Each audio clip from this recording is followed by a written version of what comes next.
So in the previous sessions, we've been seeing how to do the multiplications, create the graph, and then how TensorFlow will trace back through the graph and all the derivatives to optimize the loss functions.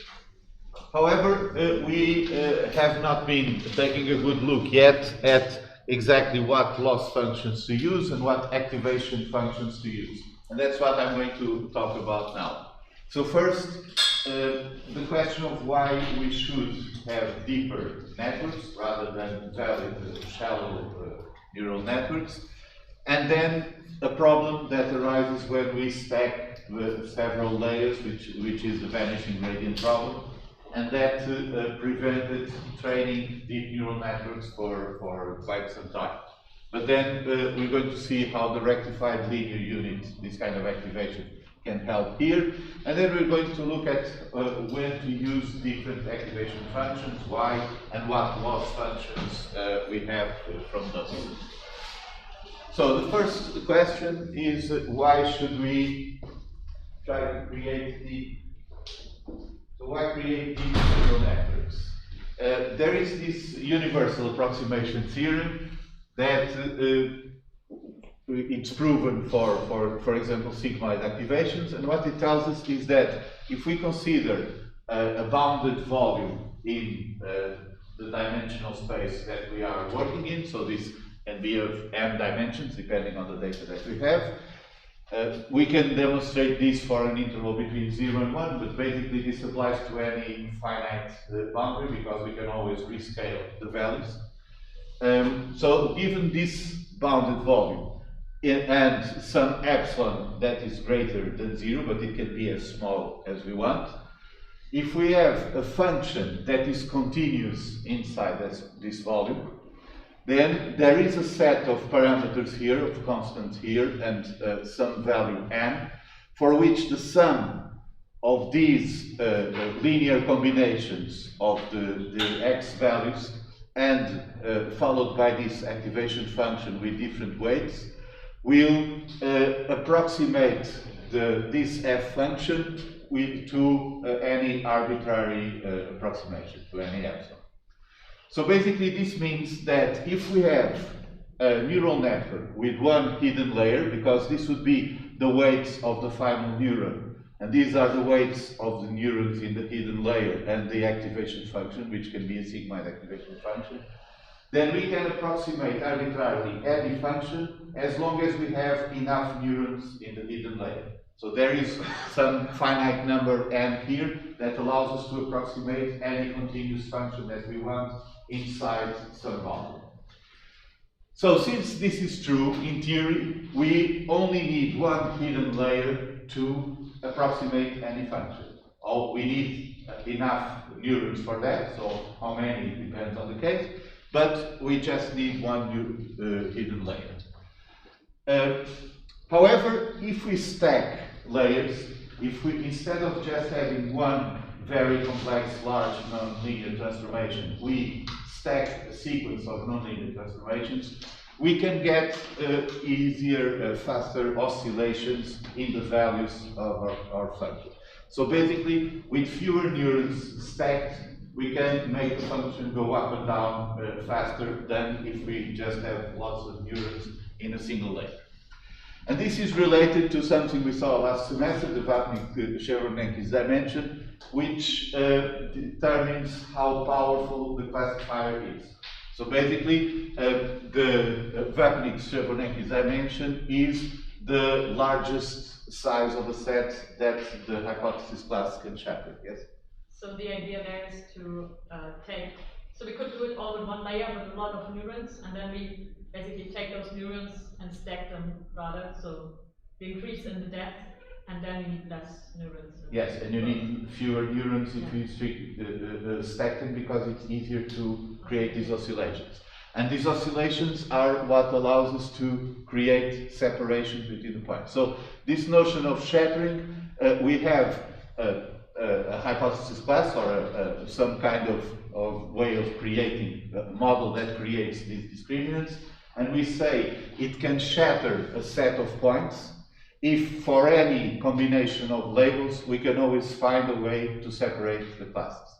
So given these 3 points, we can use a straight line to separate any combination of labels. There are 2 combinations here, which is all blue and all red, which is trivial, but regardless of where we put the red and blue, as long as the points are in this position, we can separate them. So if we can find a set of points for which this is true, we say our model or our hypothesis class shatters a set of points, and the Vanishing dimension is the largest number of points we can do that in. For example, with a straight line, we cannot do that with 4 points. There is no way of arranging 4 points in which any combination of labels can be properly classified by a straight line. So, since this is a measure of the classification power, the easier it is to create these frontiers and these oscillations, then the more powerful the classifier is.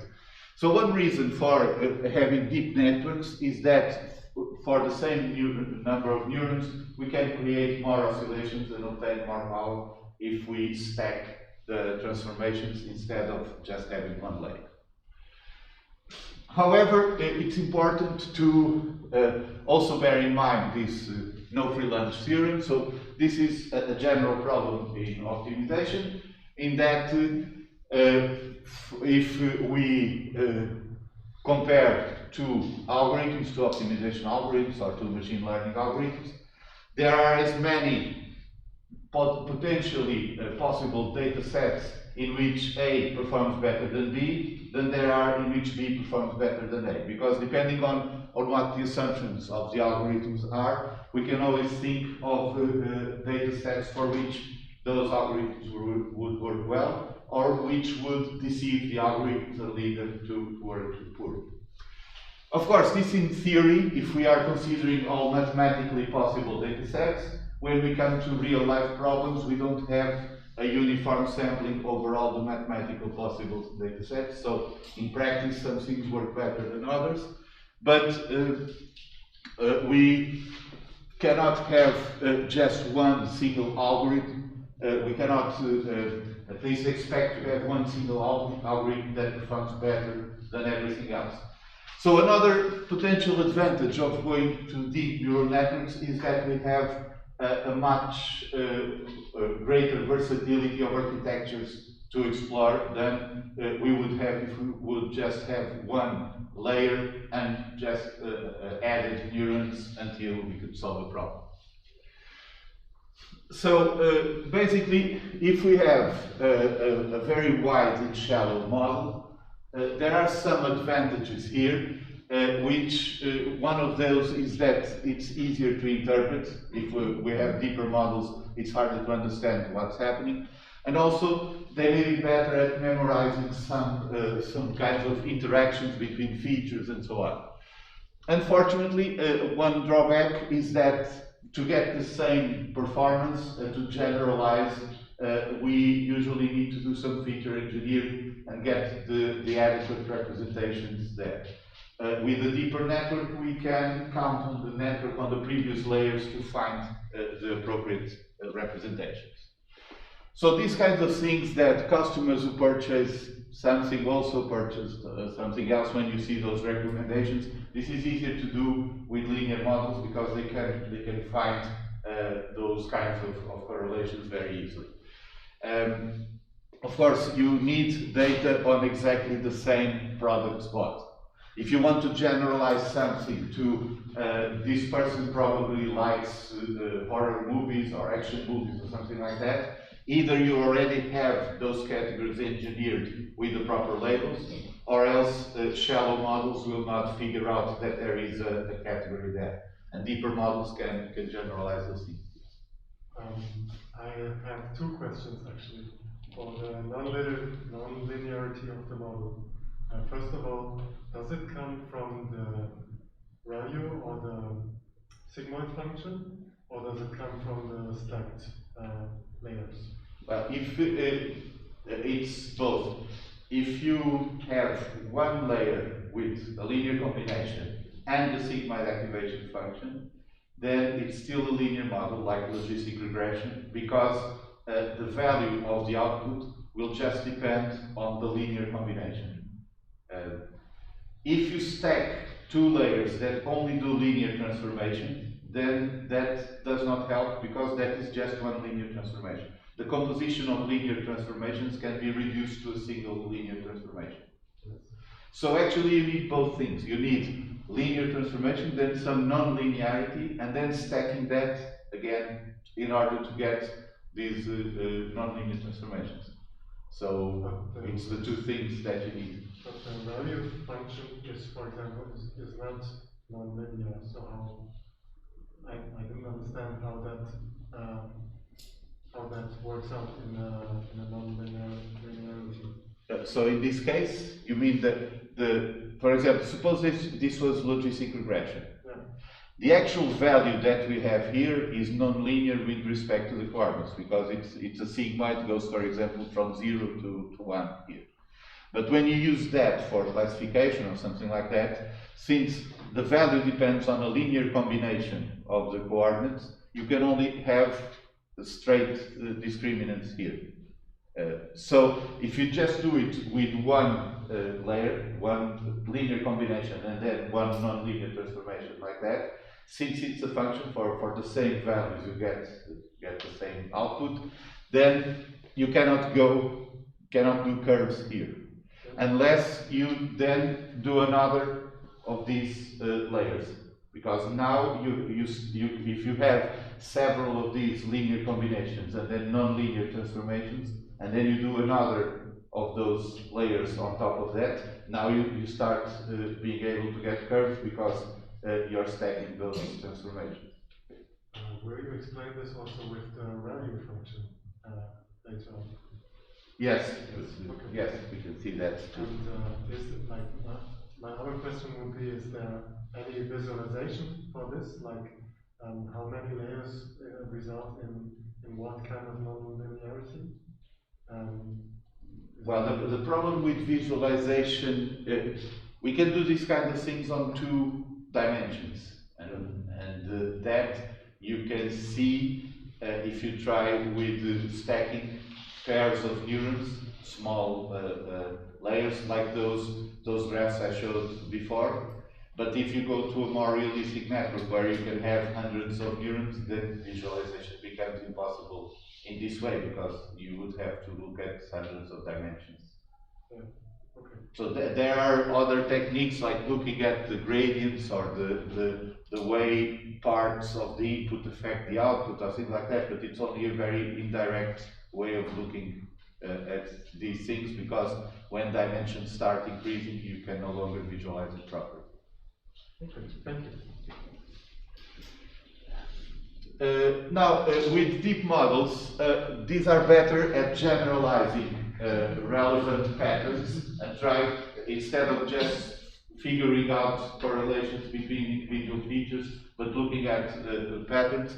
But then it's difficult to understand exactly what they're using. So these are some examples of images that not only sometimes deceive our own neural networks, but can deceive artificial neural networks.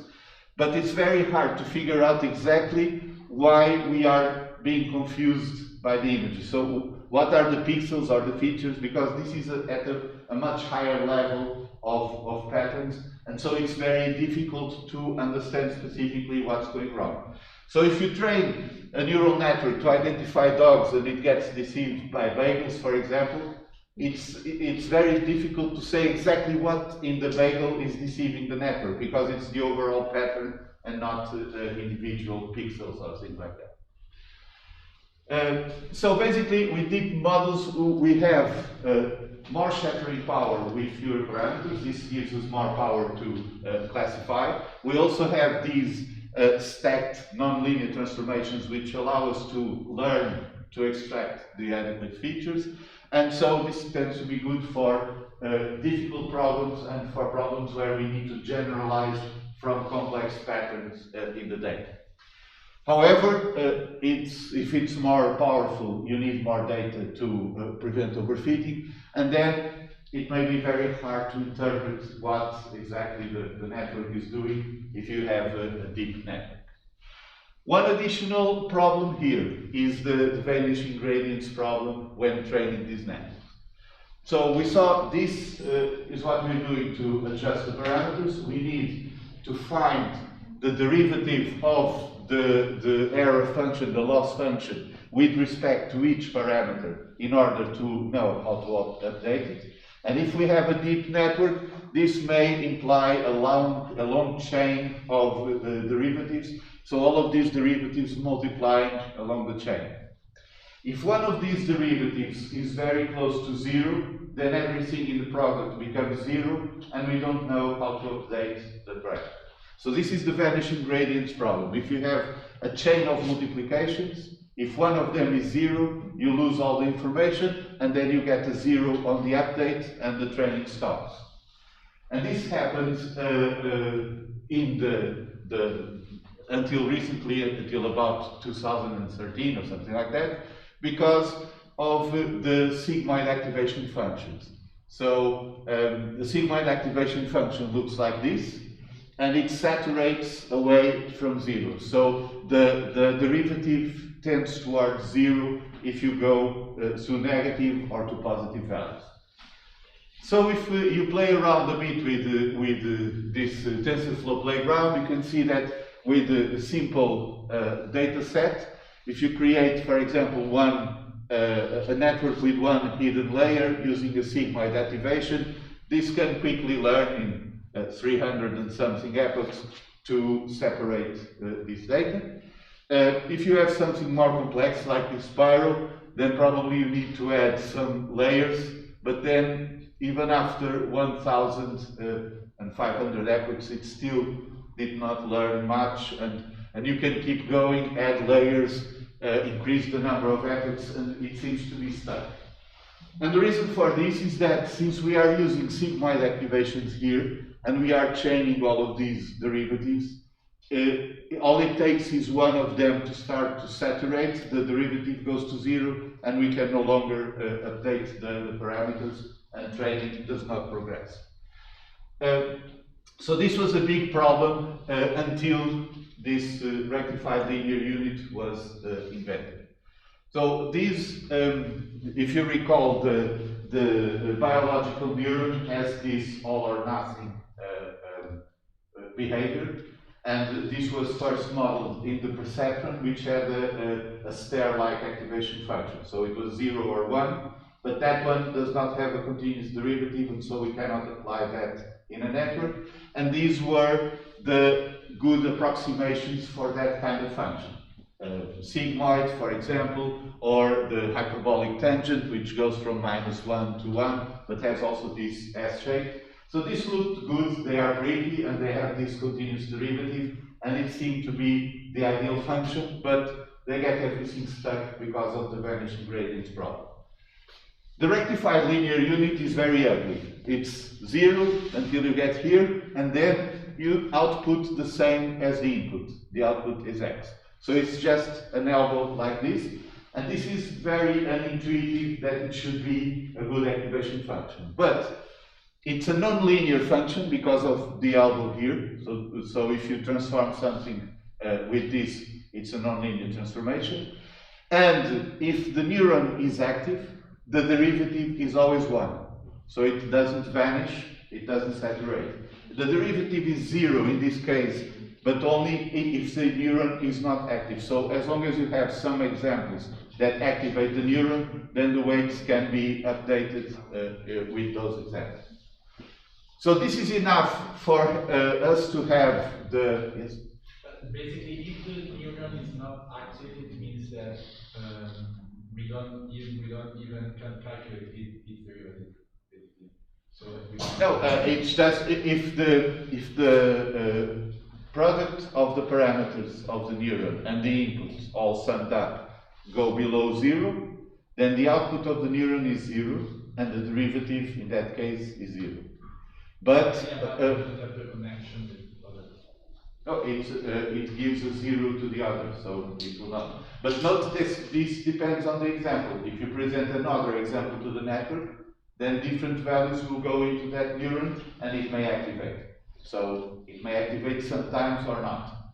There is this problem of the neuron dying if the weights are such that it never activates. In that case, it gets stuck at 0, it will not be updated. But we'll see some variants of rectified linear unit that solve that problem. But if you experiment with this, so with sigmoid about 1,400 epochs and nothing happened here, but if we change to a rectified linear unit, even after 200 epochs, we have the problem solved. Yes? And that is from 2013 only. Like that. Yes, the paper I think was 2012, 2013 for the rectified linear unit, because this is a counterintuitive approach to this problem.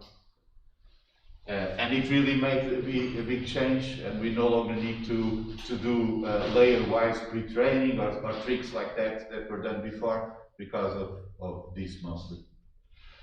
So this improves a lot the speed with which the network trains because we don't lose gradient information. And so basically in the hidden layers, the standard activation that nowadays we use is rectified linear units or variants of these. So even if you stack more layers, it still works perfectly because we don't lose gradient information. So the advantages are not only that it's very fast to compute, but also it does not saturate, so the gradient is always 1 as long as the neuron is active. One disadvantage is that if you have a rectified linear unit with a set of weights such that it never activates for all the examples you are presenting, then that unit dies and there is no propagation from that unit backwards and so on. But this can be fixed with some variants. So this is the simple rectified linear unit. It can die if it's always on this part for all examples. But you can have, for example, a leaky rectified linear unit. It's x in the output if the input adds up greater than 0. But if it's below, then you output a small negative value, so a fraction of x. This is how it's written in the paper. You divide by this constant. How it's implemented in TensorFlow, you multiply by a small fraction. So you put 0.1, 0.2 or something like that. So this prevents the neuron from dying because derivative is never 0 and it still has this nonlinear behavior and it also works. Parametric rectified linear units, it's the same thing, but that parameter is learned, so the network is also adjusting the slope of this side of the function. Randomized leaky rectified linear unit. For each example, the leaky part here is drawn randomly from a uniform distribution between two extremes of the interval, and then after training, these are all set to the average, the midpoint of the interval. There's other variants I have here. Okay, so these kind of things, concatenated rectified linear units that produce this V because they use one side or the other, and this exponential linear unit that combines this straight part here with this exponential function to have this curve here. But this is basically just more expensive to compute and doesn't really help do anything. So if you look at, for example, these kinds of papers where you have comparisons of different activations, basically leaky rectified linear units seem to behave best in most cases. But you can also simply use rectified linear unit without having much problems with those. So basically, this is the state-of-the-art recommendation. This kind of activation functions for the hidden layers, because this speeds up training and it works fine. but it's different for the output layers. So hidden layers are only for doing these nonlinear transformations that we are stacking. We get everything ready for the final layer, and then the final layer gives us the result we want. And in the hidden layers, all we need is that they are simple to compute, don't have this problem of the vanishing gradients, and so basically rectified linear units, especially the leaky variant, are good for this, with some specific exceptions like these long short-term memory networks that have specific activations in a more defined architecture for some particular purposes. We're going to take a look at these in a few weeks. But in general, it's best to use these leaky values in the hidden layers. But for the output layers, we want something that is the result, something that we're going to interpret, either something for regression that is approximating a continuous value we want to predict, or for binary classification, the probability of belonging to one class, for n-ary multiple class classification, we want the probability distribution of the classes, and so on. So in those cases, the activation function will depend on exactly what problem we're trying to solve. For example, if you want to solve a regression problem, in general, the value you're trying to predict is not bounded to some fixed interval. So you should leave the output neurons of your network without activation function, so that they can take any value. It's just a linear combination of what comes before. And this is the general approach. There may be some exceptions. Suppose you're trying to generate images, and so you're approximating some target images, but the pixel values always vary between 0 and 1. In that case, it may be convenient to put a Sigmoid activation just so that you don't need to rescale everything or adjust anything after what the network gives you. But in general, for regression, the output should be a linear neuron so that it can attain any value you need. For binary classification, a sigmoid output is a good choice because since it varies between 0 and 1, we can interpret that naturally as a probability of belonging to one class. This is also good for multi-label classification. Multi-label classification is the case where one example can have several labels. They are not mutually exclusive. So in that case, you can have one sigmoid neuron on the output layer for each label, and then you train your network for each example to activate the ones that are relevant and not the others. So in that case, also each neuron will give you the probability of the example having that label, and it's something that varies between 0 and 1. For multi-class classification, this is different because it implies that the classes are mutually exclusive. The example can only belong to one class and always belongs to one class. In that case, we can use this function, the Softmax function, that basically maps a set of values to a set of values that are between 0 and 1, and that all add up to 1. And this we can interpret as a probability distribution of the example belonging to the different classes. So suppose you have 10 classes, you would get a vector of 10 values from the output. You would use this function to map to a vector of 10 values, where each value is between 0 and 1, and the sum is 1.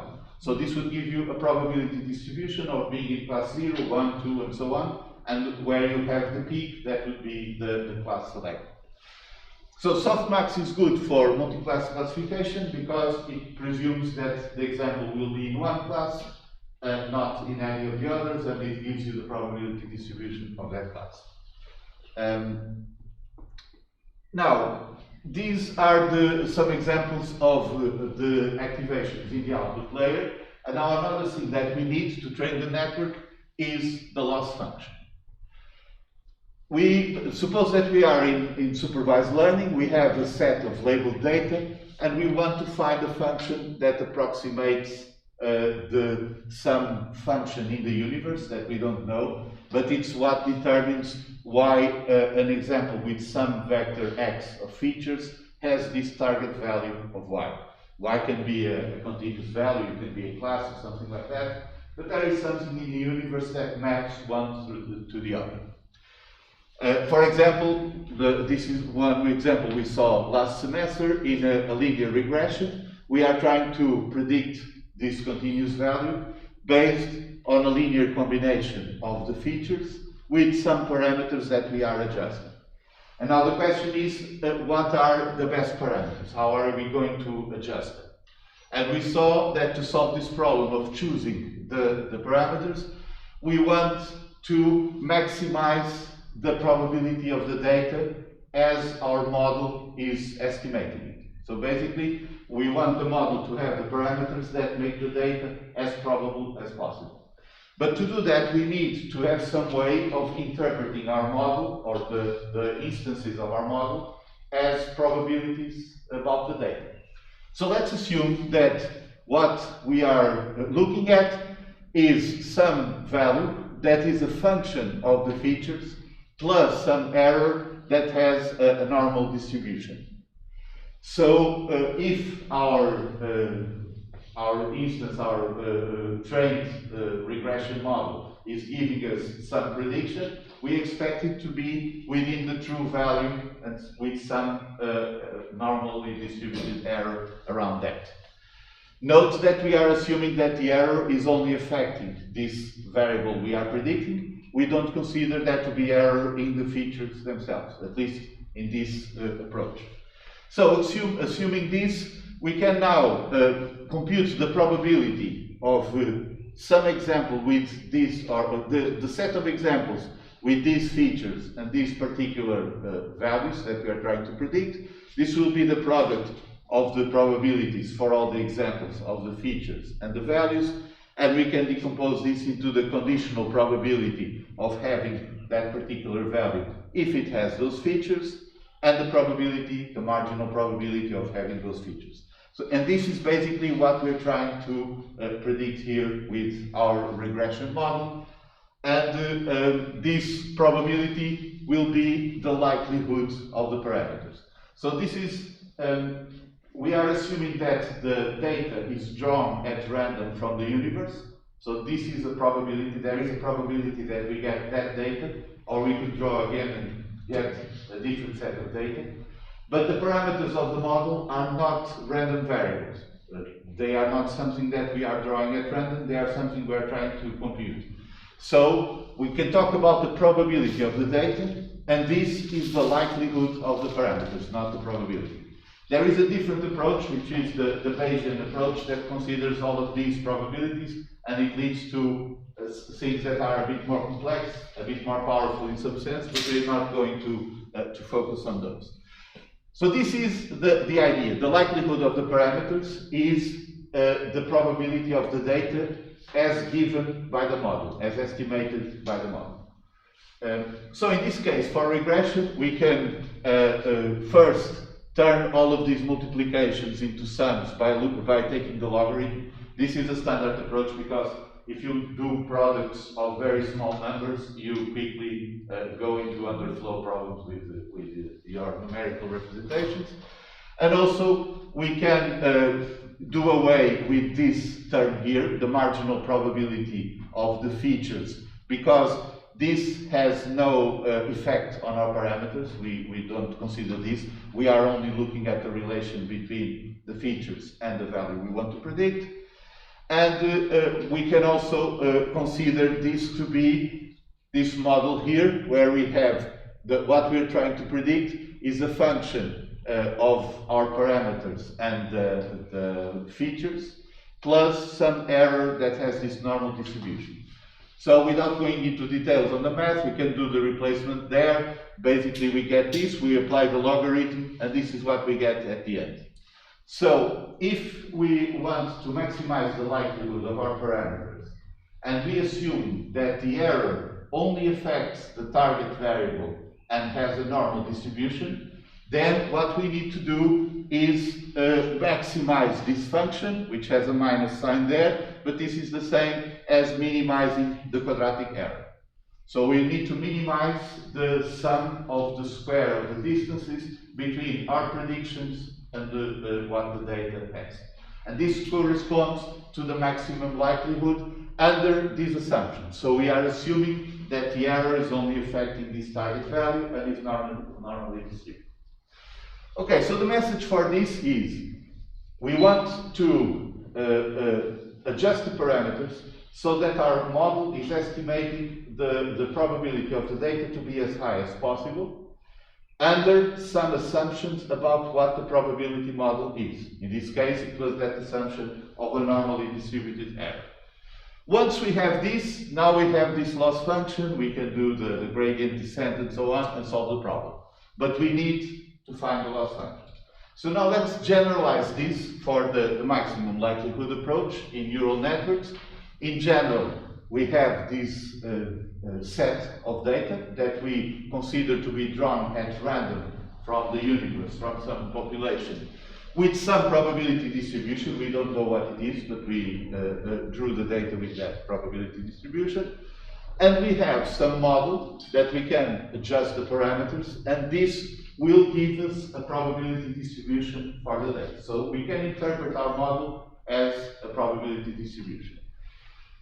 The maximum likelihood estimator for this, for the set of parameters, that is the best set of parameters, will be the one that maximizes the probability of the data as estimated by the model.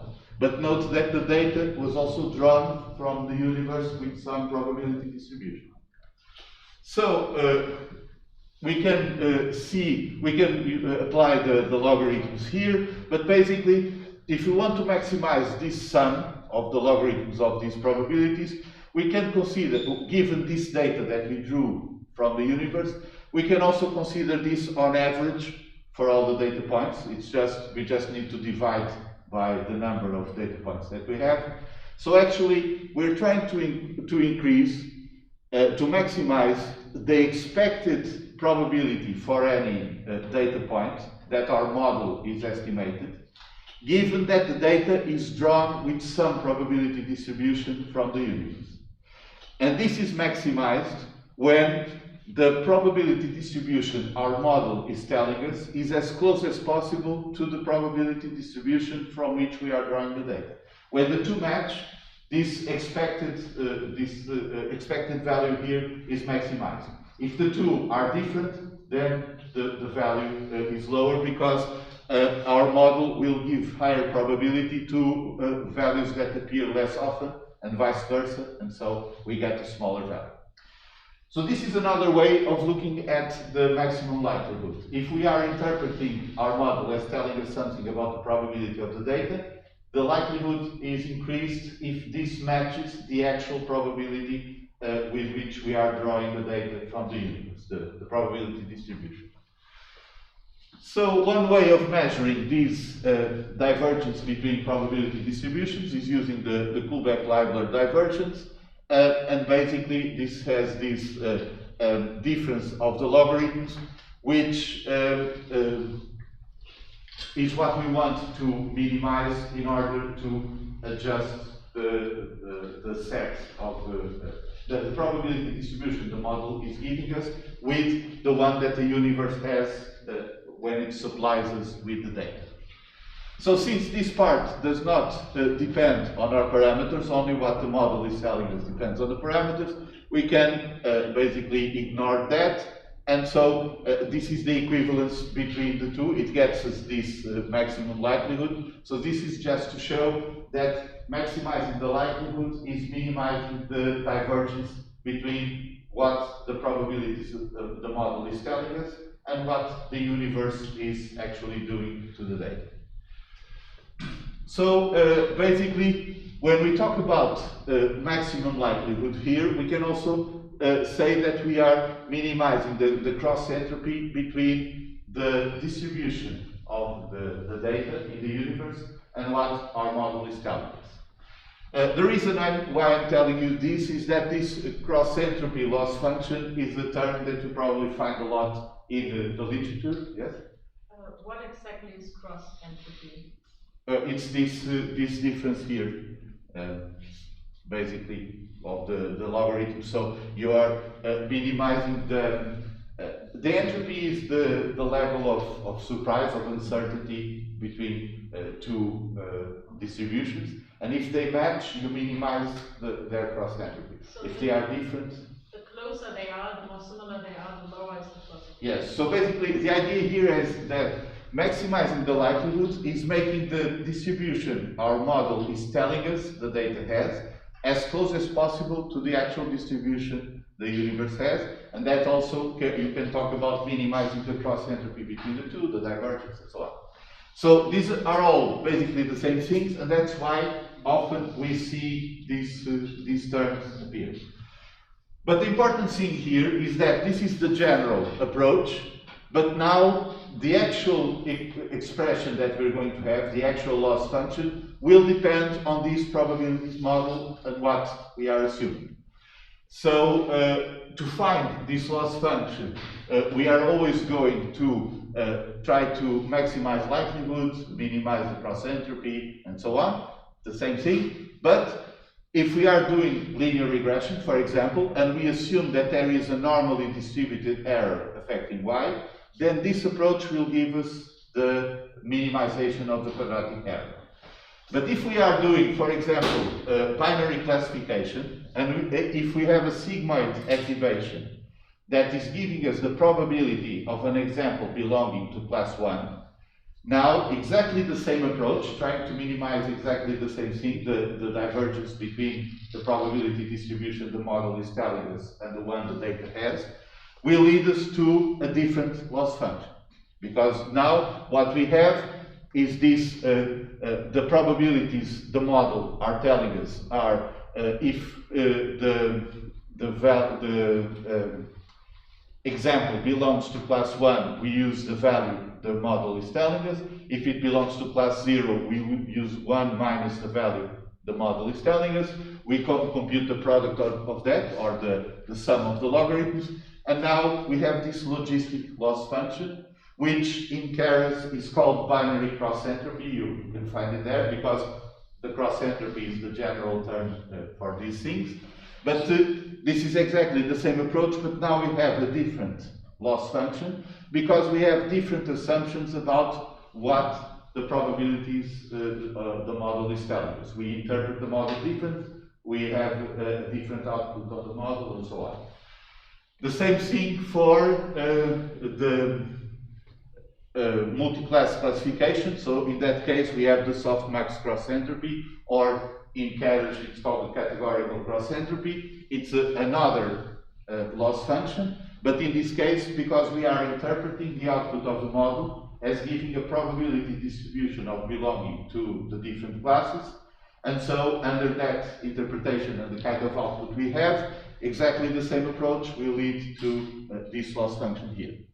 So the important thing here is first just to understand why cross entropy appears so often in the names of these things, but in practice you need to understand that for different problems, not only you need different outputs, but also different loss functions, because that's what you get when you always do the same approach of maximizing the likelihood. This leads to different loss functions because you have different probabilities models in these different approaches. So basically, for regression, typically we have a linear output because we don't want to constrain what the output of the network is.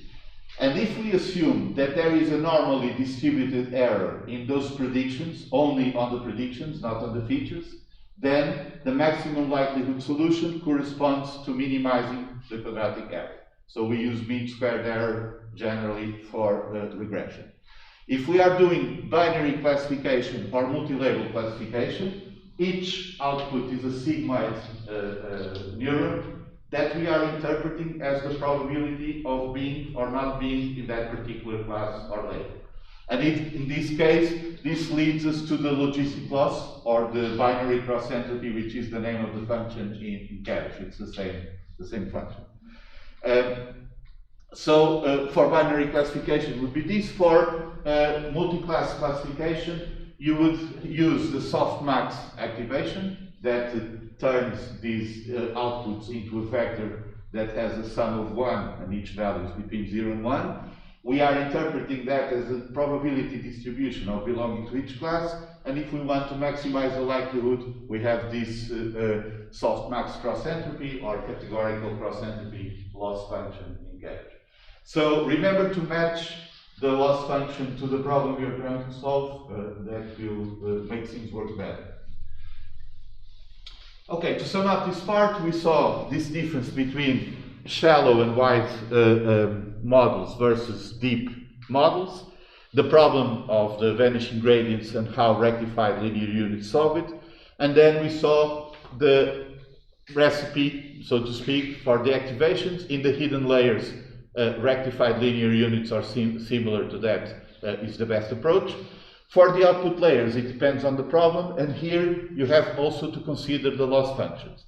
Our purpose is always to obtain the parameters that maximize the likelihood of our model, but this depends on how we are interpreting the output of the model, and so we have different loss functions for different problems and also different outputs on the final layer.